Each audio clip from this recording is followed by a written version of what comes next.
अरे भैया, हाँ भाई। मुझे वहां तक छोड़ दोगे क्या? वहां पे कुत्ते भौंक रहे हैं। ठीक है भाई, चलो। अरे भैया,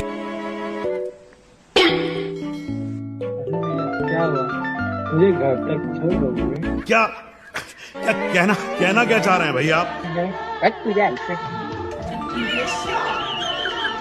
तो भैया कहाँ जा रहे हो?